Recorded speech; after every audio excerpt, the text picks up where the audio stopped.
Merhaba, Kapadokya'nın ikinci bölümüyle karşınızdayız. Bu bölümü 2 kere çekiyorum. Niye? Çünkü mikrofonumun kablosu çıktığı için yarım saatlik bir çekimi az önce heba ettik. Dolayısıyla kusura bakmayın dilim sürçerse.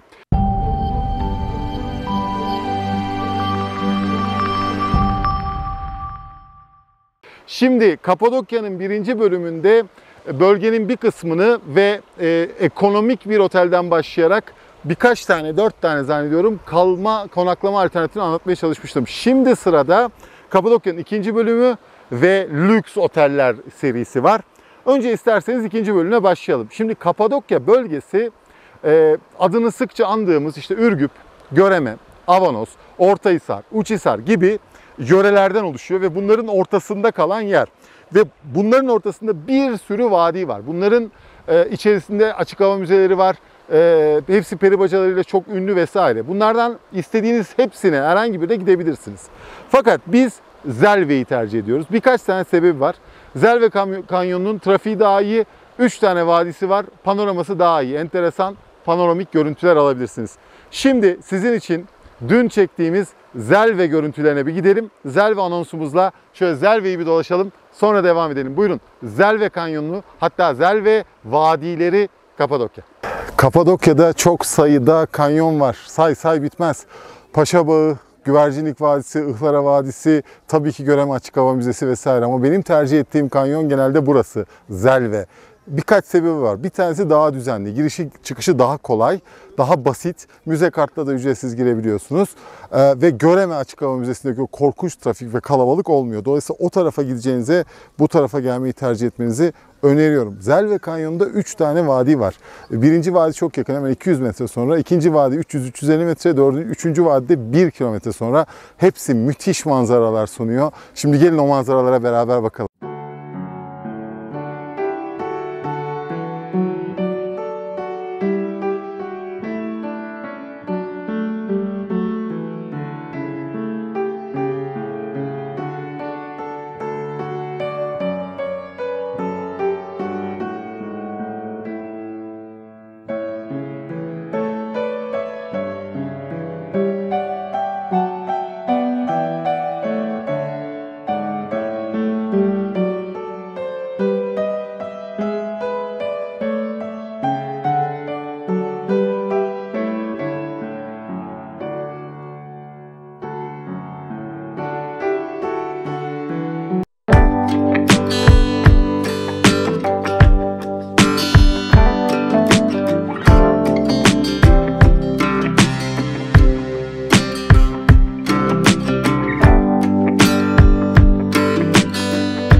Zelve'de gezdikten sonra, fotoğraflarınızı çektikten sonra böyle oturup dinlenmek için küçük bir kafe de var.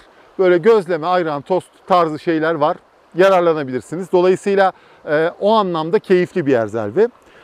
Bir de müze karttan söz etmek lazım tam bu noktada. Çünkü Zervey'de müze kartla giriş ücretsiz. Müze kartı bir kere alıyorsunuz, 60 lira veriyorsunuz. Bir yıl boyunca bu tür müzelere ve öğren yerlerine ücretsiz girebiliyorsunuz. Örneğin şu anda içinde bulunduğumuz yerde giriş kişi başı 55 lira. Oysa müze kart 60 lira. Dolayısıyla benim tavsiyem her zaman şu: müze kartı bir kere alın. Bir yıl boyunca buralara bir daha para ödemeyin. Son derece ekonomik bir çözüm bu çünkü. Tabi bu kadar geniş bir coğrafyada, bu kadar açık hava müzelerinin olduğu bir yerde kimsenin aklına kapalı bir müzeye gitmek gelmez. Ama gelsin, inanın çok güzel bir müzeden söz edeceğim şimdi size. Fakat buraya müze kartla giremezsiniz. Burası özel bir müzedir. Güray Müzesi'nden söz ediyorum. Kişi başı giriş 20 lira. Buyurun sizi bir götüreyim. Bir yeraltı sanat müzesi, yeraltı seramik müzesi. Beraber gezelim. Kapadokya'da bunca açık hava müzesinin arasında bir tane yeraltı müzesi var ki gerçekten müthiş tasarlanmış. Takdir etmemek elde değil. 20 lira kişi başı giriş, müze kart geçmiyor. Özel bir müze burası. Adı Güray Müze. Yer altında yapılmış bir müze. Dolayısıyla yer altına iniyorsunuz ama hiç böyle basık falan değil. Çok yüksek tavanlı. 2 tane ana salonu var. Bir tanesi modern sanatlarla ilgili. Modern sanatların seramiği ile ilgili ve gerçekten olağanüstü. Bir tanesi de antik sanatlarla ilgili. Antik sanatların çini ve mozaiklerini oluşturan bir salon o. O da çok güzel. Tam girişinde de bir avlu var. Orada da nefis bir resim sergisi var gerçekten. Sanat açısından kesinlikle sanatseverlerin gezmesi, kaçırmaması gereken bir müze olduğunu düşünüyorum. Biliyorsunuz açık havada olmayı seviyorum. Çok kapalı alanları ve çok kapalı müzeleri sevmiyorum ama bu şahane bir müze. Çok güzel tasarlanmış. Güray Müze Avanos. Gezmeden dönmeyin, olur mu?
Kapadokya deyince akla gelen en önemli yerleşim yerlerinden bir tanesi de Göreme elbette.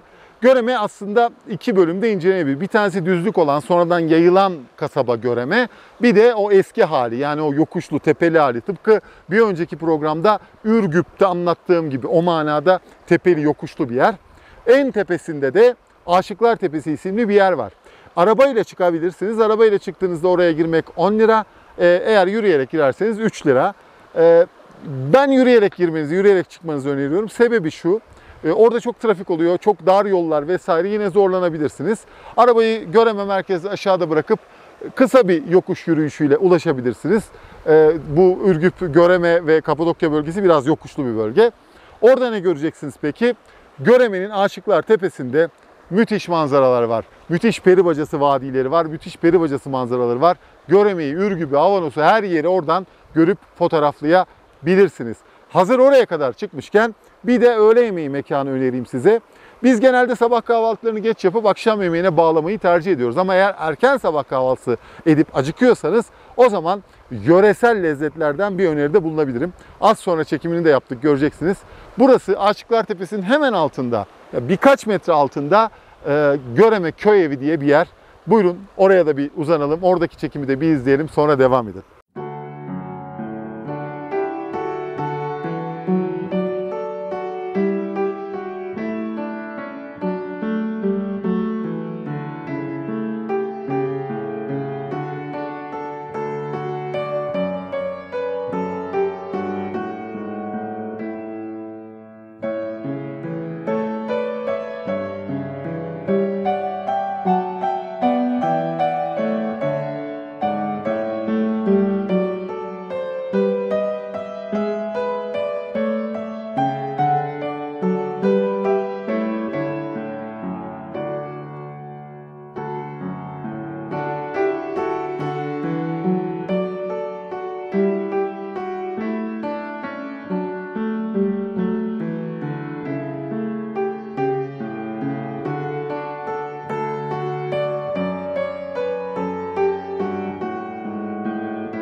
Evet, Kapadokya'yı gezerken ciddi şekilde yürümeniz, tepeleri tırmanmanız, inmeniz falan gerekiyor. Dolayısıyla ciddi enerji kaybı oluyor. Bizler gibi böyle sabah biraz geç yemeye çalışıp akşam yemeğine direkt geçiş sağlıyorsanız sorun yok, eyvallah. Çoklukla öyle yaptık biz bu gezde. Ama bugün öyle olmadı. Bugün biraz da erken yemek yediğimiz için öğlen yemeğinde bir alternatif aradık. Size bir önceki Kapadokya programında 2 tane çok şık akşam yemeği restoranı önermiştim. Bu programda da bir tane yine çok şık akşam yemeği restoranı önereceğim. Ama burası öyle şık olan bir yer değil. Burası bir öğlen yemeği noktası. Göreme'de, Göreme'nin Aşıklar Tepesi girişinde, yukarıda yani yine tırmanmanız gerekiyor. Ve adı Köy Evi, Göreme Köy Evi. Şimdi buranın özelliği şu, az sonra çekimde de göreceksiniz, çekmeye gayret ettik. Biraz karanlık çıktı ortamından dolayı ama yine de göreceksiniz. Buranın özelliği şu, burası bir köy evi gerçekten. Yani bu köyde Göreme'nin üstünde bir ev.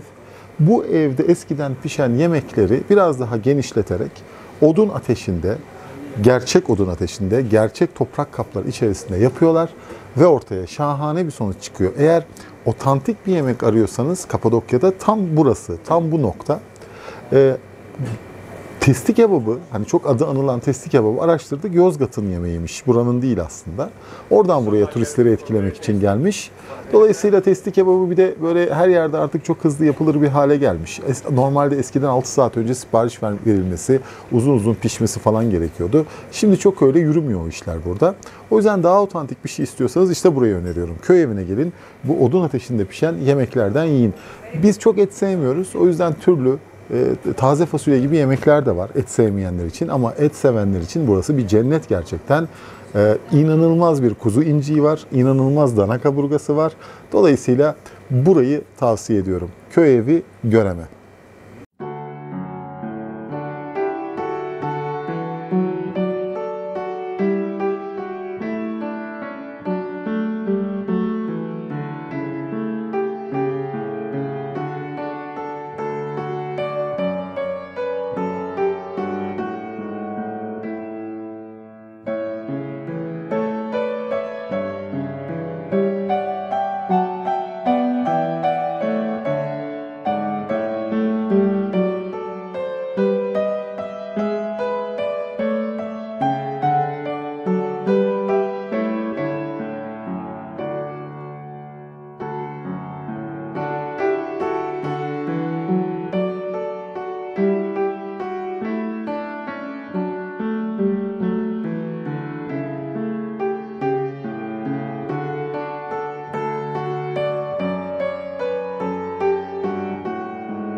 Bir diğer Kapadokya yöresi Ortahisar. Ortahisar'da tıpkı Uçhisar gibi aslında Hisar adıyla anılıyor ama kale adıyla anılıyor ama kale olmayan yapılar. Bunlar büyük peri bacaları. Ortahisar'da da bir tane var bunlardan. Buyurun oradaki çekimlere bir bakalım, resimlere bakalım. Sonra birlikte devam edeceğiz. Ortahisar.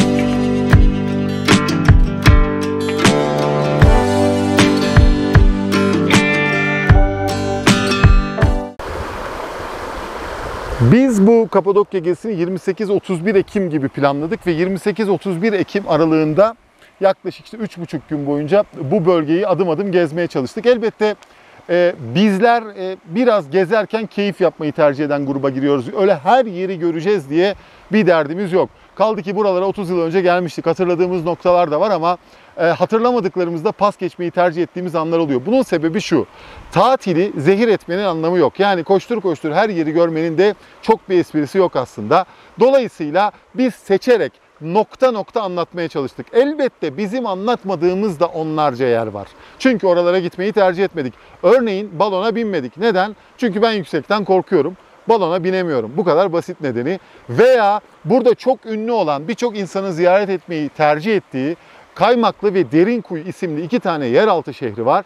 Oralara gitmedik. Siz gidebilirsiniz. Neden gitmedik? Çünkü benim klostrofobim var. Biraz huysuzum. O yüzden tercih etmiyorum oralara gitmeyi. Ama 30 sene önce galiba böyle bir derdim yoktu. Çünkü gezmiştim zorlanarak da olsa. Güzel yerler, enteresan yerler ama değer mi? Tercih sizin tabii. Dolayısıyla bu noktalara da gidebilirsiniz. Bunun gibi gitmediğimiz, görmediğimiz ya da bu programda size aktarmadığımız yerler olabilir. Çünkü Kapadokya oldukça büyük bir yer. Mesela Hürmetli diye bir Kayseri köyü var. Bu bölgeye adını veren, yani Perslerin güzel atlar ülkesi diye adlandırdığı, Kapatuka diye adlandırdığı, Kapadokya ismini veren atları Hürmetli'de, Kayseri köyünde görme şansınız olabilir. Ama doğal ortamında görmek pek mümkün değil tabii. Yine ehlileştirilmiş çiftlik ortamında görebilirsiniz. Bu tür yerler var. Gezip görmenizde hiçbir sorun yok. Ama biz bu programı daha spot, daha kendimiz gibi keyif için gezdiğimiz noktalara odaklamaya çalıştık. İşte onlardan bir tanesi. Hatırlarsanız bir önceki programda size 2 tane çok keyifli restorandan söz etmiştim. Şimdi üçüncüsü. Bir başka şık akşam yemeği restoranı. Uçhisar'dan geliyor. Şıra Restoran. Genelde vadi karanlık olduğu için vadiye bakan restoranların çok manzarası olmaz ama burası enteresan bir açıyla bakıyor. Hem Avanos'u hem Göreme'nin ışıklarını görüyor. Dolayısıyla ışıl ışıl da bir manzarası var Şıra Restoran'ın. Üstelik 2 tane yemek önereceğim size. Bir tanesi vişneli yaprak sarma, diğeri de mantı. İkisini de deneyin. Bence pişman olmazsınız. Oldukça değişik. Şıra Restoran. Buyurun.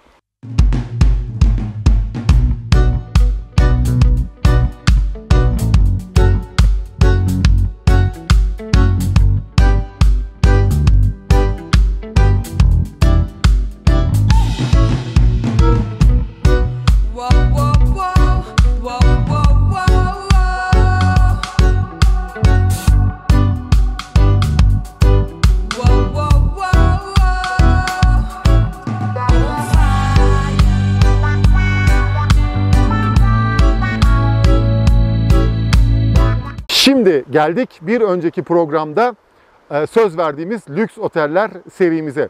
Bir önceki programda 4 otel önermiştim. Hatırlarsanız Avanos'ta kalın demiştim. En ekonomik ve en doğru çözüm orasıdır. Çünkü Kapadokya oldukça pahalı bir yer konaklamak için. Avanos'ta 310 liralık bir alternatif önermiştim. Ama 1200 liraya kadar 4 otel alternatifi vermiştim. Şimdi bu programda Kapadokya'nın lüks otellerine bir bakacağız. Size 4 tane lüks otel anlatacağım. Bu tür otellerde kalmak için her zaman bütçemiz el vermeyebiliyor. Dolayısıyla bu otelleri göstereceğim. Bilgi olması açısından. Çok keyifli oteller, tasarımı çok özel oteller çünkü. Ama bizim eşimle beraber bu tür oteller için geliştirdiğimiz bir formül var. Eğer bütçemiz bunlarda kalmaya yetmiyorsa bir otelci, turizm işletmecisi olarak bizler bu oteller müsait olduğu sürece gidip kahve içiyoruz. Yani atmosferlerini görelim, anlayalım, meslek açısından ne oluyor, ne bitiyor, farkına varalım diye bu tür lüks, çok pahalı otelleri bu manada görmüş oluyoruz. Çünkü hepsine bütçemizin yetmesi takdir edersiniz ki mümkün değil. İşte bir örnek vereyim. Venedik'te Danieli diye bir otel var mesela. İnanılmaz, çok keyifli bir oteldir. Hatta Johnny Depp'in oynadığı Turist isimli bir film var. Hepiniz bilirsiniz. O filmin tam da çekildiği otel Danieli, Venedik. İşte oraya gittiğimizde Venedik'te Danieli'de kalmaya paramız yetmemişti doğal olarak. Biz de rica etmiştik kendilerinden. Birer tane kahve içtik lobisinde, onun parasını ödedik. Hatta çok da kibar davrandılar ve bizi Danieli'yi gezdirdiler. Oteli de gezdik, dolaştık. Çok keyifliydi. İşte siz de bu tip çok lüks, bütçenizi aşan otellerde belki böyle bir formül deneyebilirsiniz. Bir alternatiftir. Şimdi başlayalım. İlk söyleyeceğim en ucuz olanı. Lütfen rakamlara dikkat buyurun. Gerçekten pahalı oteller bunlar. İlki Ürgüp'te. Seraphim Cave. Seraphim Cave müthiş bir tasarım gerçekten.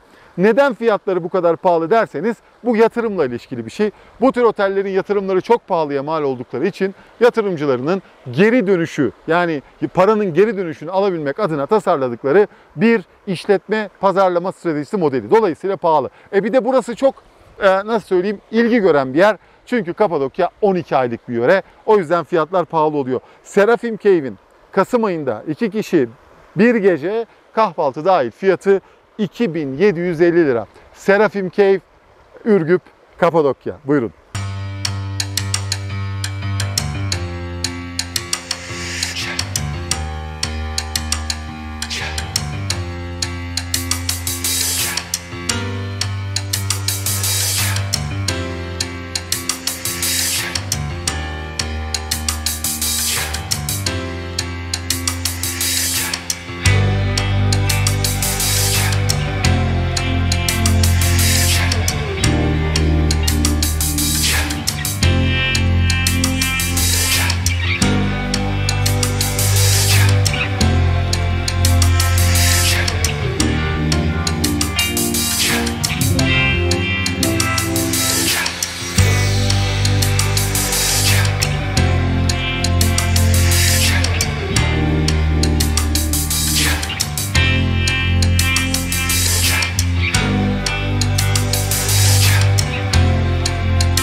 İkinci otelim artık Kapadokya'da çok ünlü. Herkes onun adını biliyor. Gerçekten de bu ünü hak ediyor. Üstelik içinde nefis de bir restoran var. Seki ismi restoranın. Bu restoranda biz bu gelişimizde maalesef yer bulamadığımız için yemek yiyemedik ama tavsiye ediyorum. Çok güzel bir restorandır. Bahsettiğim otelin adı Argos in Kapadokya. Argos in Kapadokya artık gerçekten çok ünlü oldu. Çok popüler bir otel ama pahalı. Gecelik fiyatı Kasım ayında 2 kişi oda ve kahvaltı dahil 3700 lira civarında Argos'un. Argos in Kapadokya.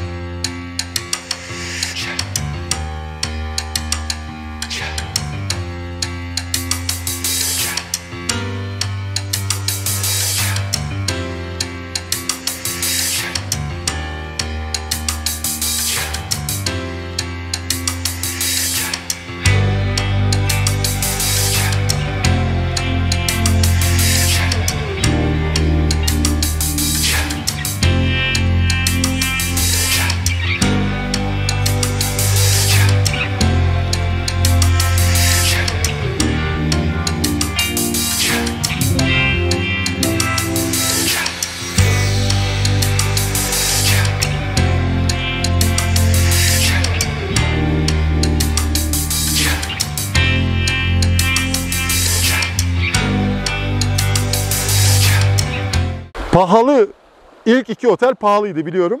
Şu bir nefes almak için şu Kapadokya'ya ne zaman gelinir ondan biraz bahsedeyim. Sonra son iki oteli anlatayım, onlar daha da pahalı. Şimdi Kapadokya 12 aylık bir bölge. Gerçekten seveni için her dakika gelinebilecek bir masal bölgesi Kapadokya. Son aldığım bilgiye göre 25 yeni dünya harikası arasında 7. sırada seçilmiş. O kadar güzel bir yer. Dolayısıyla Kapadokya'ya her mevsim gelinebilir. Evet, yani Ağustos'ta vesaire biraz sıcak olabiliyor, çorak bir arazi. Kışın da oldukça soğuk olabiliyor elbette ama kışını seven de çok var. Burası karla çok güzel de olabiliyor. O yüzden istediğiniz mevsim gelebilirsiniz. Bir kere burası net. İkincisi, ne kadar sürelik gelmeliyim? Yani kaç gün kalmalıyım? Şimdi biz 28 Ekim akşamüstü burada olup bugün bu akşam 31 Ekim akşamı buradan ayrılacağız. Yani biz 3,5 gün kadar buradaydık. Normalde cumartesi sabah gelip pazar akşamı dönebilirsiniz. Kısa bir Kapadokya ama spot. Yani her yeri gezeceğim diye değil. Spot nokta nokta doğru gezerek 2 gün kalabilirsiniz. Ya da hayır ben geniş gezeceğim kardeşim diyorsanız o zaman 4 gün öneriyorum. O 4 günün içerisine Kayseri'yi de katabilirsiniz. 60 kilometredir buradan. Daha doğrusu Kapadokya'dan. Biz şu anda Kapadokya'da değiliz çünkü. 60 kilometredir. Kayseri'de mantı, pastırma keyfi falan yapabilirsiniz. Böyle 4 günde toparlayabilirsiniz. 2 günü de deneyebilirsiniz. Tercih sizin. Şimdi gelelim 3. otele. 3. otel benim bir otelci olarak hayranlıkla seyrettiğim, hayranlıkla izlediğim bir otel ama evet bütçemin çok üzerinde. Gerçekten bir gecesi Kasım ayında oda kahvaltı 2 kişi tam 7.400 Türk lirası. Yanlış duymadınız, 7.400 lira. İsmi Sacred House, Kutsal Ev. Müthiş bir tasarım. Buyurun seyredelim, hak vereceksiniz. En azından bir kahve içilebilir.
Kapadokya'daki son otelim en pahalı olanı Uçhisar'da.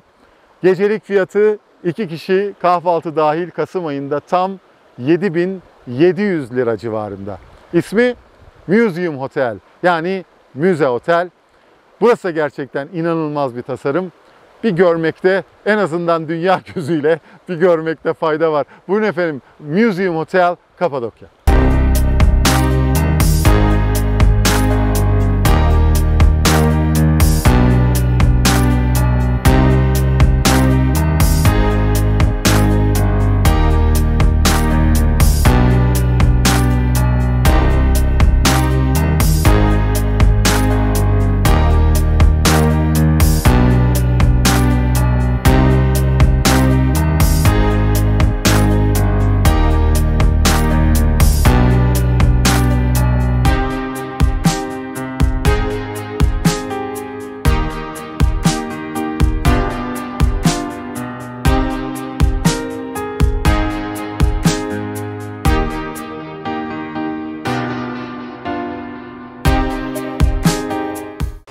Dedim ya, biz Kapadokya'da değiliz. Çünkü neredeyse bu Kapadokya yöresi turistik olduğu zamandan bu yana bütün Kapadokya turlarının sonuna eklenen bir yer var. Aslında burası Uçhisar'dan tam 80 kilometre mesafede. Çok kolay bir yolu var. Kolaylıkla gelinebiliyor. Hiç sorun değil. Ama çok güzel bir yer olduğu için her zaman Kapadokya turlarının sonuna eklenir.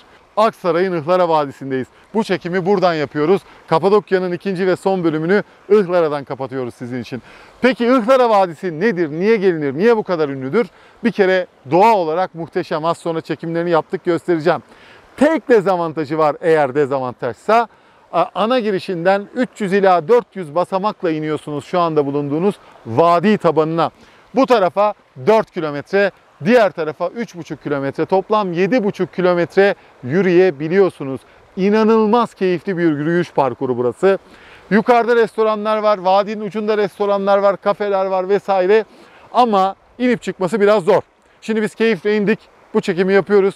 Burada fotoğrafları çektik, videoları çektik, gülüyoruz, eğleniyoruz. Çok keyifli ama az sonra o 400'e yakın merdiveni yukarı çıkacağız. İşte o biraz zorlayacak. Ama değer mi derseniz değer. Gerçekten nefis bir yer Ihlara Vadisi. Buyurun Ihlara.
Sizlerle 2 tam bölüm boyunca Kapadokya'da birlikte olduk. İstanbul Yakın Çevre Oteller serimize 28-31 Ekim Cumhuriyet Bayramı turumuzda ara vermiş olduk ve kendimizi Kapadokya'ya attık. Kapadokya'da 2 bölüm çektik ve şu anda sonuna geldik. 29 Ekim Cumhuriyet Bayramınız 98. kez şerefle kutlu olsun. İyi ki Cumhuriyet var, iyi ki Türkiye Cumhuriyeti var. Ve bu programın sonuna geldiğimizde bir sonraki bölüme kadar sizden müsaade istiyoruz. Lütfen abone olmayı unutmayın. Kendinize çok iyi bakın. Yorum yapın. Elimden geldiğince cevap vermeye gayret edeceğim. Bir sonraki bölümde İstanbul Yakın Çevre Otellerinde İznik'te olacağız. Görüşmek üzere. Ihlara'dan hoşça kalın.